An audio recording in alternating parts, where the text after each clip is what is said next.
পদ্মের টিউবার বসিয়ে সেখান থেকে ১ মাসের মধ্যে ফুল পাওয়া এত ইজি না। বাজার থেকে বল বা বালতি কিনে এনে বাগান থেকে গোবর সংরক্ষণ করে নিচের লেয়ারে গোবর বসিয়ে খাল থেকে প্রসেসিং করা ফ্রেশ মাটি সংরক্ষণ করে ছাদে উঠিয়ে টিউবার বসানো খুবই কঠিন।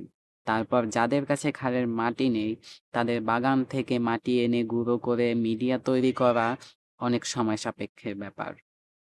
তারপরে প্রতিদিনের যত্ন, প্রতিদিন খেয়াল রাখা, এটা তো আরো বেশি কঠিন। সেখান থেকে ফুল আনা, উম সার প্রয়োগ, এটা অনেক বেশি কঠিন আমার কাছে মনে হয়।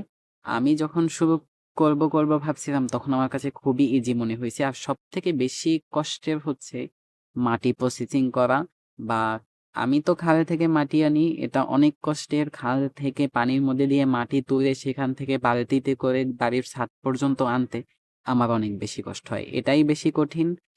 তারপর আবার এটার অনেক যত্ন আছে, অনেক টিউবার মারা যায়।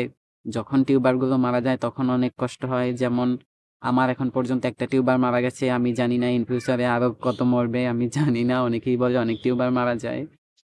তারপর অনেক কষ্ট করতে হয়, পানি উঠিয়ে দিতে হয় ছাদ পর্যন্ত, আ মাটি দিতে হয়। তবে একটা জিনিস কি, আমার মাটি প্রসেসিং করতে হয় না, কারণ আমার খালের মাটি একদম ফ্রেশ।